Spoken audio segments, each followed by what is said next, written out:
Welcome to the Daily Fantasy Cafe podcast. I'm your host, Josh Shepardson, otherwise known as @BChad50 in the world of Twitter, and I'm back today to talk daily baseball. Today's division in the crosshairs is the National League East. It is a top-heavy division, headlined by the Washington Nationals and brought up in the rear by the Philadelphia Phillies and Atlanta Braves. And without further ado, let's get right into things. Pinnacle has some posted betting totals on their website, and the Nationals headline the division with a projected 93.5 wins. Marlins come in next, tied for next with the Mets. Both are projected to win 81.5 games. And then behind them is the Braves at 73.5, and the Phillies don't have a posted line. They're going to struggle to win 70 games this year, and they are not very good. So very top-heavy. It's not like a couple of the divisions that we've already looked at, the American League East and the National League Central, for instance, where you got a few teams that can really vie for the division. This is the Nationals division and the Nationals division alone at this point. Looking at ballparks, let's talk about Nationals Park. Big home run suppressing ballpark. 75 home run park factor for lefties, 77 for righties. That means there's a 25% decrease in home runs from a neutral park for lefties, 23% for righties. It does, however, slightly amplify runs scored. 3% to lefties, 4% for righties. So you got a fly ball pitcher.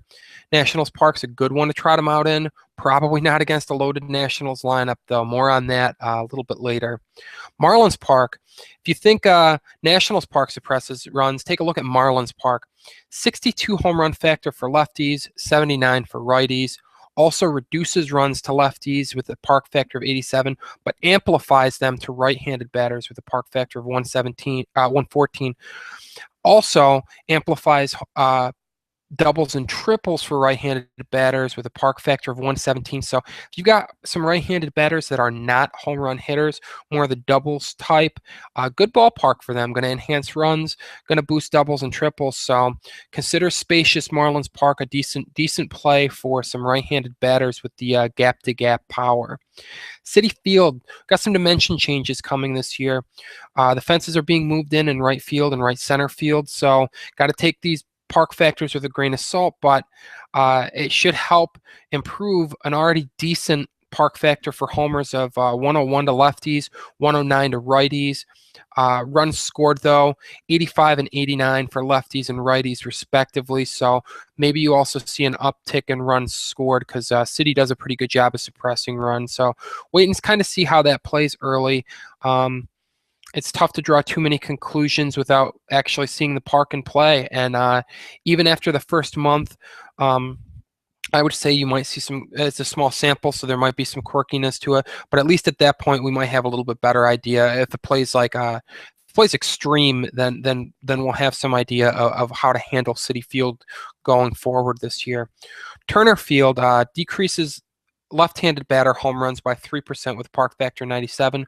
Boost them to righties according to Stat Corner, 7% with a 107 park factor. Runs are only slightly depressed, 97 for lefties, 98 for righties for the park factor. Citizens Bank Park is a homer dome. Well, not a dome, apologies. It is a bandbox, though. 122 left-handed batter park factor, 146 right-handed batter park factor. Run scored park factor of 95 for lefties, 101 for righties. So it doesn't really enhance runs. It actually slightly depresses them. But if you got a fly ball hitter, some of those cans of corn in other ballparks, we'll be finding the seats here at Citizens Bank. So get your home run hitters, get your fly ball hitters ready for Citizens Bank Park. Shield your fly ball heavy pitchers, though. Let's dig into the teams now. As I said, the Philadelphia Phillies going to struggle to win 70 wins this year. Their lineup is very underwhelming. There's only a few names to really know in the lineup.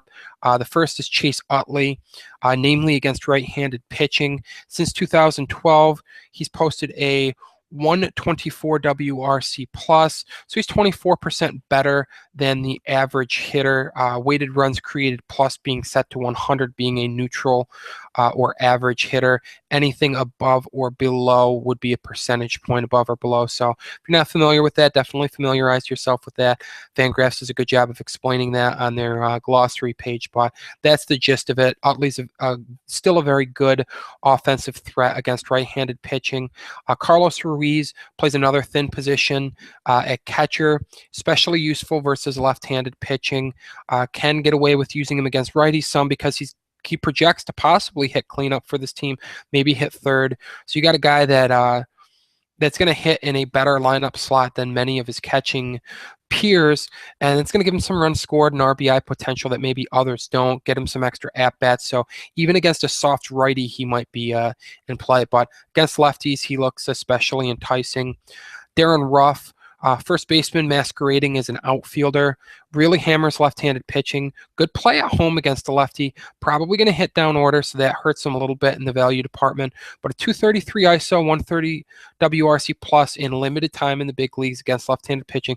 But he did hammer lefties in the minors, so good ballpark for hitting home runs. Good hitter for taking advantage of that ballpark in Darren Ruff. Very much a specialist, very much a GPP play because he does strike out, not a big batting average or OBP guy. You're chasing homers if you're using Darren Ruff. Looking at the rotation, it's equally bleak. It's Cole Hamels and everybody else. Cole Hamels had a 307 FIP last year, 23.9% K rate, but backed by his terrible offense with the Phillies, it's really tough to get excited about him at sites that reward wins heavily. He'll probably be favored in some games just because he is that good of a pitcher. If he has a bad, if he's facing another bad pitcher, expect him to be a favorite.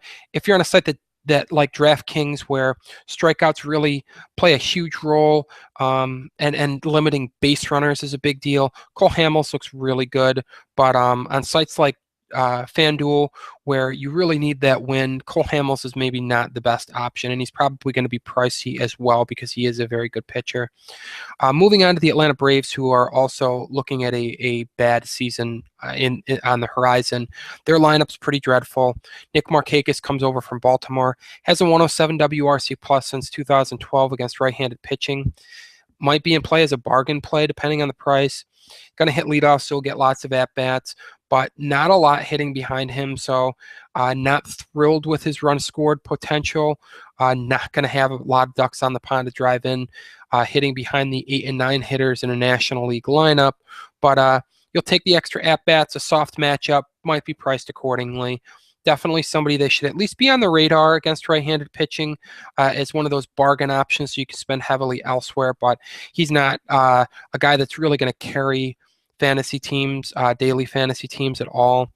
Andrelton Simmons, shortstop, he might be the most valuable on a dollar-for-dollar basis option on this team. Plays shortstop, so it's a bad position for offense anyway, but he could hit second for the club. Pretty good against left-handed pitching, actually below average as a hitter in general with a 97 WRC plus since 2012. But when compared to his shortstop brethren, that's not a bad rate. Average is good at shortstop. Keep that in mind. We're not talking about comparing him to first baseman. So 97 is not bad. 158 ISO is pretty good. He does have some pop. If he can cut back on his infield fly ball percentage, we could be talking about a guy that blossoms this year as an above average hitter. For now, use him against left-handed pitching if it's a soft lefty. If we're talking about a Clayton Kershaw, I don't care what Simmons' numbers are against lefties. You're not trotting him out there, but against bad left-handed pitching, Simmons is in play. Freddie Freeman is really the star of the lineup. 206 ISO, 149 WRC plus since 2012 against right-handed pitching. Problem is he's going to be pricey because he's a very good hitter and he's not in a good lineup. And you also look at the fact that Simmons hits left-handed pitching better in front of him, and his projected cleanup hitter Chris Johnson isn't much against right-handed pitching. Freeman's better against righties, but the guys around him aren't, so that's really going to hurt his upside this year. I don't imagine I'm going to roster Freeman much. Maybe against the occasional really bad right-handed pitcher, maybe against one of the Phillies righties at Citizens Bank Park. You say, hey, you know what? I'm going to roll the dice on Freddie Freeman. He's a great hitter, bad bad pitcher on the hill against him, but otherwise it's really tough to spend that much on a player with a limited upside based on the talent around him, unfortunately, when first base is so deep, really. Back to Chris Johnson, though. He's a guy that you want nothing to do with against right-handed pitching. His value as a real-life hitter is not very high, but you know what? In daily games, could be a sneaky option at third base if he's going to hit cleanup, because he's going to have more RBI potential than some of the other third base options, especially hitting behind high on-base hitter Freddie Freeman. So when he faces a lefty, he's especially enticing. 142 ISO, 136 WRC plus since 2012. Johnson's in play against lefties, sit him against righties.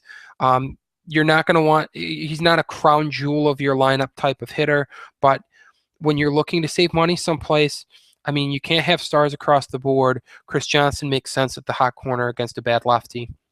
The rotation is where there is some intrigue. Julio Teheran and Alex Wood are both very good starters.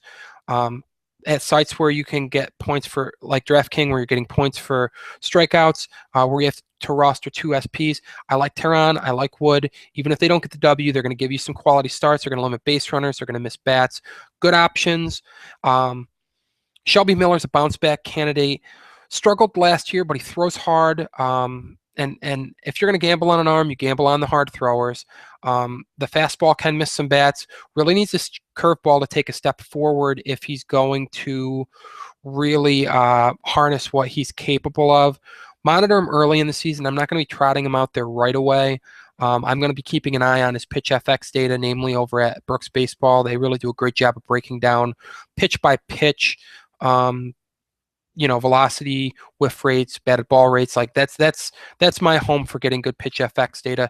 And Shelby Miller's a guy who I'm gonna be visiting his page fairly frequently early in the season to see what's going on, see if he's throwing hard, see what his pitch mix is.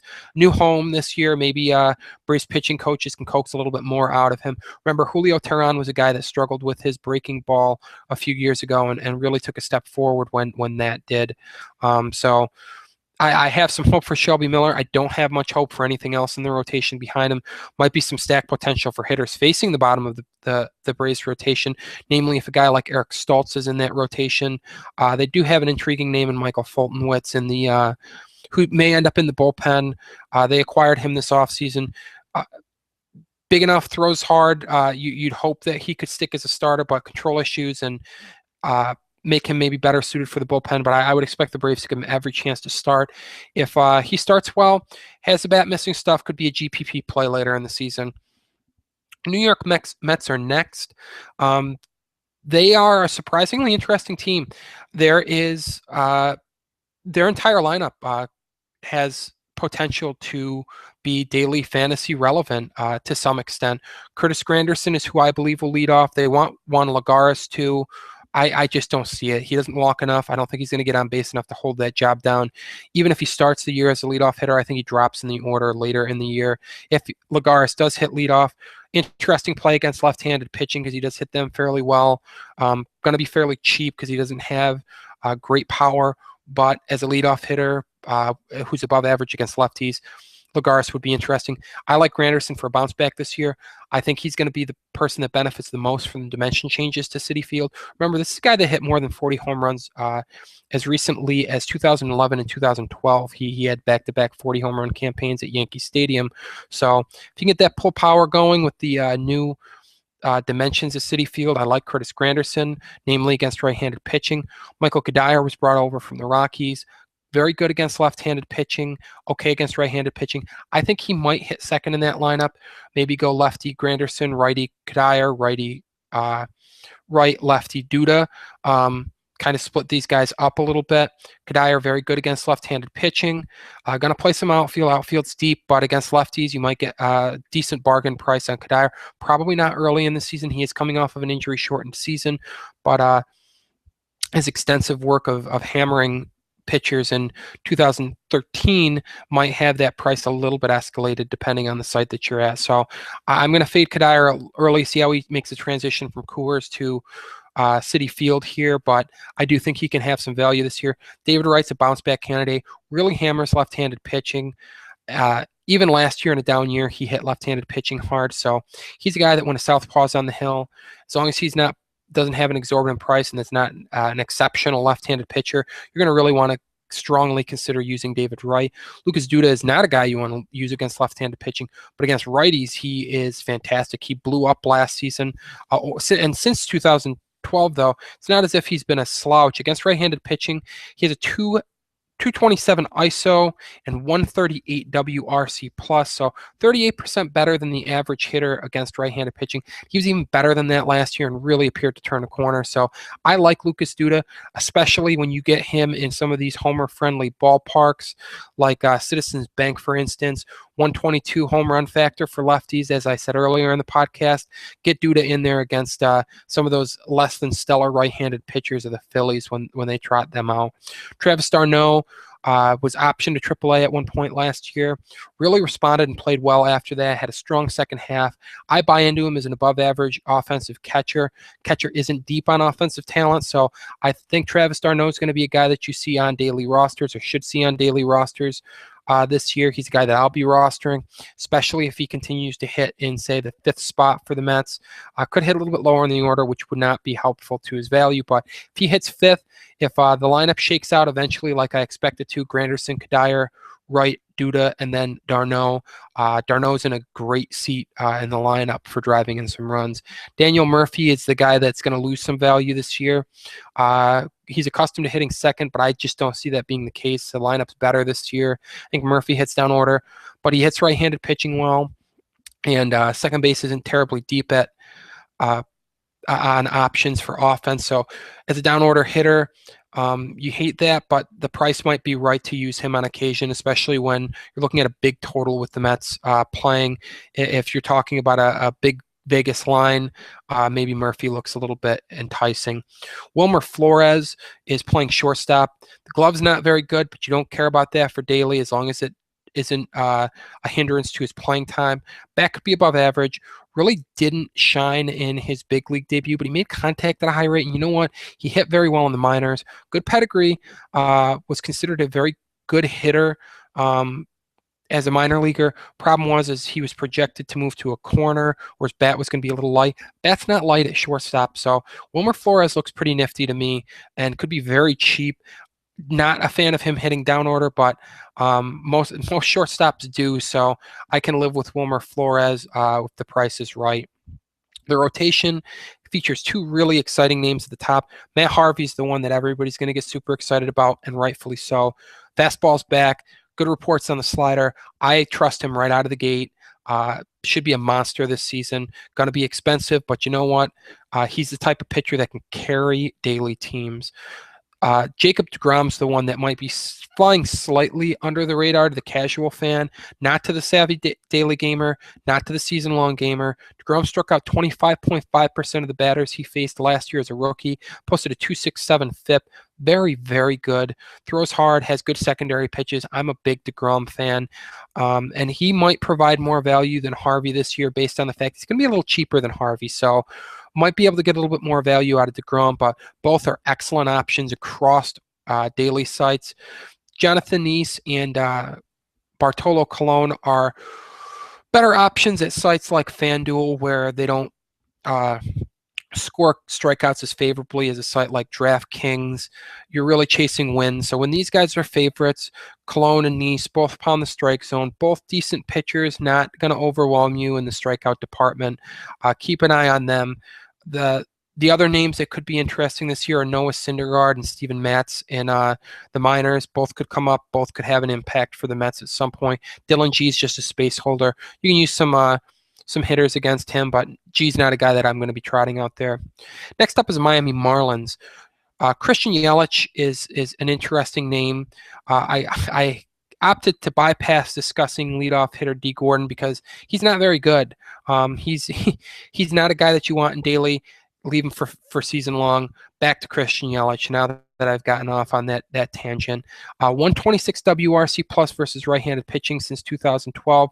Good on base percentage. Could have a little bit more power if he decides to actually let it fly and actually hit some more fly balls this year. High batting average as a result of a high ground ball and line drive rate, though, so There's some give and take there, but I like Yelich's upside, at least worth using against right-handed pitching, especially if he hits second or third in the order, which either spot seems likely. I mean, he's going to hit in one of those two spots.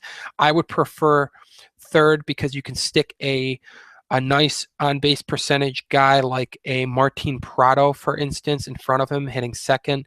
And then you got Yelich with some RBI chances as well as some run scored chances hitting in front of Studley Giancarlo Stanton, who owns a 258 ISO versus left-handed pitching since 2012 and a 178 WRC plus. He is one of the best hitters in baseball against left-handed pitching. He's a terror for them. Stanton's extremely expensive, but in the right ballpark against the right lefty, it might be worth you spending a little bit more money on Stanton, especially in GPPs if you're looking to get that multi-home run performance. Projecting them is obviously a nightmare. That's the nature of the volatility of baseball, but Stanton's a beast, really crushes left-handed pitching. New addition, Michael Morris also hits left-handed pitching. Marcell Ozuna hits left-handed pitching at an above average rate, and Martin Prado hits left-handed pitching at a high rate. You get the idea here, folks. There's stack potential galore with these guys, especially if we're looking at Stanton hitting fourth, Morris. If Stanton hits third, we're looking at a lineup of D. Gordon, Christian Yelich, and then Stanton, Morris, Ozuna, and Prado. There you go. You got a nice little stack of 4 players of Stanton, Morris, Ozuna, and Prado in the 3, 4, 5, and 6 spots. Big time potential to score some big fantasy numbers there. Jared Saltalamacchia rounds things out for the useful Marlins hitters. Not useful against lefties. A switch hitting catcher might as well go up empty-handed against them. He doesn't hit them. So, don't use him.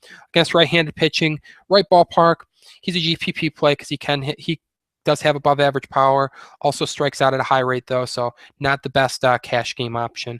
Rotation's pretty unexciting for now. Henderson Alvarez, ground ball inducing machine, pounds the strike zone, not a big strikeout pitcher, good pitcher to use at FanDuel, or maybe as an SP2 at DraftKings if you're able to live with the low strikeout rate. Doesn't allow a lot of base runners anyway. If he projects to get the win, not a bad SP2, not the type of guy that I want carrying my DraftKings roster rotation, but a guy that looks good at FanDuel when he's favored to win. Matt Latos is a guy I'm going to be fading this year.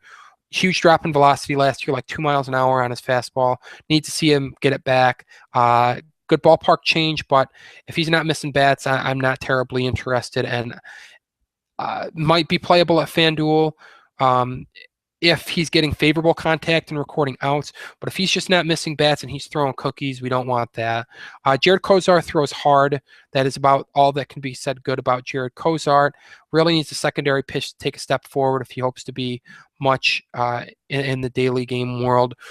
Could be usable as a favorite, but that's about it. Dan Herron, ditto. Tom Kohler, ditto. But the name to keep an eye on here is Jose Fernandez, who's rehabbing from Tommy John surgery, projects to be back this summer, possibly as early as June. Once Jose Fernandez is back, if he's throwing hard, if he looks like the Jose Fernandez of old, immediately plop him back in the lineups. I'd expect him to get some minor league starts in, so you can kind of maybe gauge his performance there. Read some reports about how his velocity's doing, how his pitches look. I'm more inclined to read those and have interest in those than go overboard with the minor league numbers. But if he's blowing minor league hitters away and the reports are favorable of what he looks like, go ahead and start using him immediately. Washington, what can I say? This lineup is unbelievable. Led off by Denard Span when he's healthy. Anthony Rendon should hit in the 2-hole. He's dealing with a minor MCL sprain. Probably not going to be ready for opening day. Should be ready early. Really good hitter. Better against lefties than righties, but can hit right-handers. Going to play third base this year. Played second base last year as well. Depending on the site you're on, you want to know what his eligibility is, but he plays well at either position. So he's definitely in play daily games. Jason Worth hitting third. Ryan Zimmerman hitting fourth. Bryce Harper hitting fifth. Ian Desmond hitting sixth. Wilson Ramos hitting 7th, Yunel Escobar hitting 8th. Where is there a weak spot in this lineup? Yunel Escobar, yeah, he's not a phenomenal hitter, but you know what? He's a shortstop. He's not terrible. literally 1 through 8 has potential. This is a team that's going to score a ton of runs. You're going to want to piggyback on some of these guys. Jason Worth, namely, against left-handed pitching, looks great. 209 ISO since 2012, 180 WRC plus. File his name away when lefties are on the hill. Hits third in this loaded lineup. Going to have run production upside as well. Ryan Zimmerman hits lefties better than righties as well, so might want to lump those two together, hook them if the price is right. Bryce Harper, monster against right-handed pitching already. 212 ISO, 138 WRC plus since 2012. So big raw power, potential to obviously kick it up to another notch. This is a guy that has elite upside. I love Bryce Harper. Big fan of him this year. Rotation is stacked. If you thought the lineup looked good, take a look at this rotation.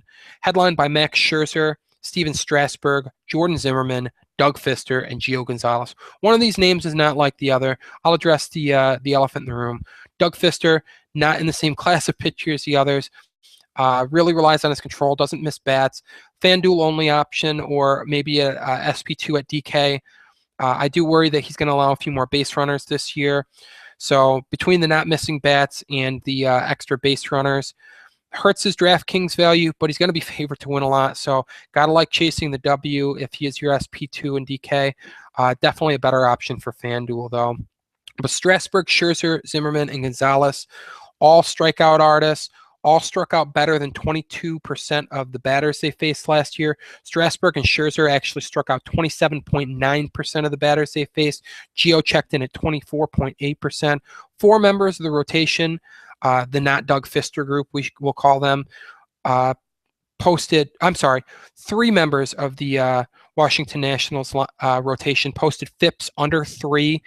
The fourth, Gio Gonzalez, the fourth member of the not Doug Fister group, had a 303 FIP. So you're talking about elite strikeout numbers, but you're also talking about great underlying stats that lead to great run prevention. So this is an absolutely loaded rotation. It's going to be pricey to invest in these guys, but you know what? It's going to be worth it. Pitching is the least volatile of investments in daily games. These are the guys that are going to carry your team. So don't be afraid to spend on Strasburg, Scherzer, Zimmerman, and Gonzalez. Limit Fister to your FanDuel games. And that's going to do it for today's Daily Fantasy Cafe podcast for the baseball side of things. Hop on over to the site, though. Check out what we have up for NBA content if you're an NBA gamer. A lot of great stuff. Another video podcast hosted by Justin Ellick, my buddy Big Italy, and some really good articles from Spencer Limbach and others there as well. So stop in before you set your daily basketball lineups tonight and get excited. The baseball season's coming up. I'll be with you next week as I get to the last 2 divisions in the National League, the National League Central and the National League West. Opening day is almost here. Get excited, folks. Take care.